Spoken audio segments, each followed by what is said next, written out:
Mangalagiri Tadepalli corporation పరిధిలోని తాడేపల్లి బ్రహ్మానందపురం శివారు ప్రాంతంలో సోమవారం సాయంత్రం ముగ్గురు వ్యక్తులు గంజాయి అమ్ముతున్నారన్న సమాచారంతో తాడేపల్లి పోలీస్ సిబ్బంది, క్రైమ్ సిబ్బంది కలిసి బ్రహ్మానందపురం శివారులో గంజాయి విక్రయిస్తున్న ముగ్గురు వ్యక్తులను అదుపులోకి తీసుకున్నారు. గంజాయి విక్రయిస్తున్న ముగ్గురు వ్యక్తుల నుండి 3 కేజీల గంజాయిని స్వాధీనం చేసుకున్నట్లు తాడేపల్లి సీఐ కళ్యాణ్ రాజు తెలిపారు.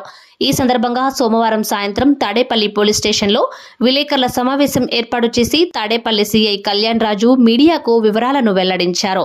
ఈ కార్యక్రమంలో తాడేపల్లి సీఐ కళ్యాణ్ రాజుతో పాటు ఎస్ఐ జె శ్రీనివాసరావు, పోలీస్ సిబ్బంది పాల్గొన్నారు. తాడేపల్లి మండల పరిధిలోని బ్రహ్మానందపురం గ్రామ శివార్లలో ఈరోజు సాయంత్రం ముగ్గురు వ్యక్తులు గంజాయి అమ్ముతున్నారు.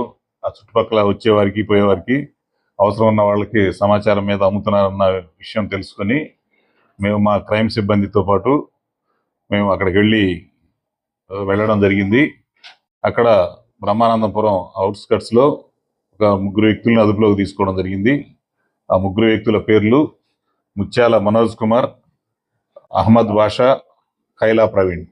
ముగ్గురు వ్యక్తులు కూడా ఇందులో మనోజ్ కుమారు, అహ్మద్ బాషా అనే వాళ్ళు ఇద్దరు తాడేపల్లి మండలం వడ్డేశ్వరం గ్రామానికి చెందిన వాళ్ళు.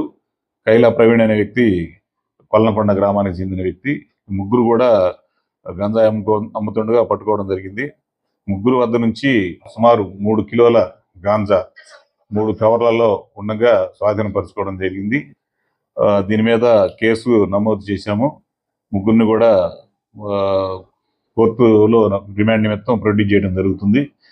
ఈ మధ్య కాలంలో గాంజా మీద మా జిల్లా ఎస్పీ గారు సతీష్ కుమార్ గారి ఆదేశాల మేరకు గాంజా మీద ప్రత్యేకంగా దృష్టి పెట్టడం జరిగింది. అలాగే ప్రత్యేకంగా ఒక 2 బృందాలను ఏర్పాటు చేసి దీని మీద ఎక్కడైతే కన్జ్యూమర్స్ ఎక్కడున్నారో వాళ్ళని ఐడెంటిఫై చేయటం, వాళ్ళకి కౌన్సిలింగ్ ఇవ్వడం జరుగుతుంది. అలాగే పెడ్లర్స్ ఎవరున్నారో వాళ్ళని ఐడెంటిఫై చేసి కేసులు నమోదు చేస్తున్న సందర్భం. సుమారుగా ఈ లాస్ట్ 1.5 మంత్ కాలంలో 30 మంది దాకా రిమాండ్ చేయడం జరిగింది. వాళ్ళ కేసులు నమోదు చేయడం జరిగింది. 30 మంది కూడా ఈ మధ్య వీళ్ళతో కలిపి సుమారు 30 మంది. వీళ్ళందరూ కూడా రిమాండ్లోనే ఉన్నారు జైల్లో.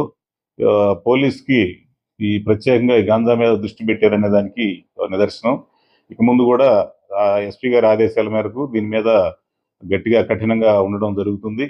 ఎవరైనా సమాచారం గాంజా పెడ్లర్స్ సంబంధించి కానీ కన్జ్యూమర్స్ సంబంధించిన సమాచారం ఇస్తే వాళ్ళకి తగిన కౌన్సిలింగ్ ఇవ్వడం జరుగుతుంది. అలాగే పెడ్లర్స్ మీద చట్టపరంగా కఠినంగా వ్యవహరించడం జరుగుతుందని ఈ సందర్భంగా ఎవరైనా సమాచారం ఇచ్చిన వారి ఫోన్ నంబర్ల వివరాలు కూడా గోప్యంగా ఉంచి మాకు పోలీసు వారికి సహకరించాల్సిందిగా ఈ సందర్భంగా అందరికి మనవి చేస్తున్నాం. Thank you.